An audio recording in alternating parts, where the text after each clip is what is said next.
what is interesting about our industry is that when something like the PC comes along or the internet, and I lived through all of these things, they are such broad phenomena that they really do create a whole new lake, a whole new ocean, whatever metaphor you want.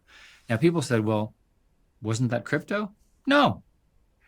Crypto is not such a platform. Crypto is not transformative to daily life for everyone. People are not running around all day using crypto tokens rather than currency. Crypto is a specialized market. By the way, it's important and it's interesting. It's not a horizontal transformative market. The arrival of alien intelligence in the form of savants that you use is such a transformative thing because it touches everything. It touches you as a producer, as a star, as a narrative. It touches me as an executive. It will ultimately help people make money in the stock market. People are working on that. There's so many ways in which this technology is transformative. To start, in your case, when you think about your company, whether it's little, itty bitty or a really big one, it's fundamentally how will you apply AI to accelerate what you're doing, right? In your case, for example, here you have, I think, the most successful show in the UK by far, right? So how will you use AI to make it more successful? Well, you can ask it to distribute you more, right? To make narratives, to summarize, to come up with new insights, to suggest, to have fun, to create contests. There are all sorts of ways that you can ask AI. I'll give you a simple example. If I were a politician, thankfully I'm not, and I knew my district, I would say to the computer, write a program. So I'm saying to the computer, you write a program which goes through all of the constituents in my interest, figures out roughly what they care about, and then send them a video which is labeled, of me digitally. So I'm not fake, but it's kind of like my intention, where I explain to them how important I, as their constituent, have made the bridge work.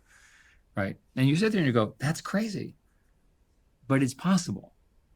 Now, politicians have not discovered this yet, but they will.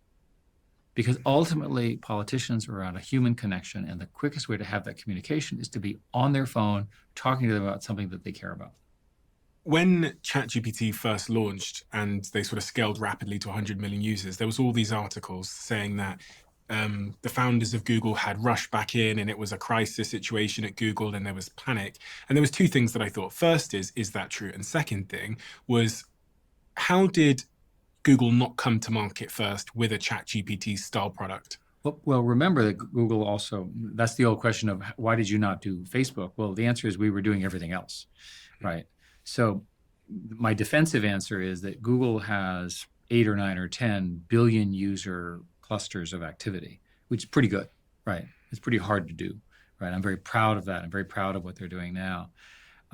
My own view is that what happened was Google was working in the engine room, and a team out of OpenAI figured out a technology called RLHF. And what happened was when they did GPT-3, and the T is transformer, which was invented at Google, when they did it, they had sort of this interesting idea, and then they sort of casually started to use humans to make it better.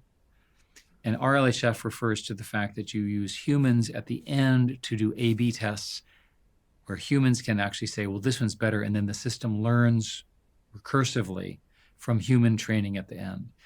That was a real breakthrough, right? And I joke with my OpenAI friends that you were sitting around on Thursday night, and you turn this thing on, and you go, holy crap, look how good this thing is. It was a real discovery, right, that none of us expected. Certainly I did not.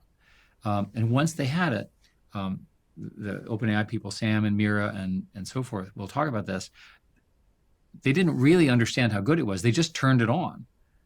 And all of a sudden they had this huge success disaster because they were working on GPT-4 at the same time. It was an afterthought. And it's a great story because it just shows you that even the brilliant founders do not necessarily understand how powerful what they've done is. Now today, of course, you have GPT-4o, basically a very powerful model from OpenAI. You have Gemini 1.5, which is clearly roughly equivalent, if not better, in certain areas. The Gemini is more multimodal, for example. And then you have other players. The Llama architecture, LLAMA, does not stand for llamas. It's large language models. out of Facebook and a number of others. There's a startup called Anthropic, which is very powerful, founded by one of the inventors of GPT-3 and a whole bunch of people. And they formed their company knowing they were going to be that successful. It's interesting. They actually formed as part of their incorporation that they were a public benefit corporation because they were concerned that it would be so powerful that some evil CEO in the future would force them to go for revenue as opposed to world goodness.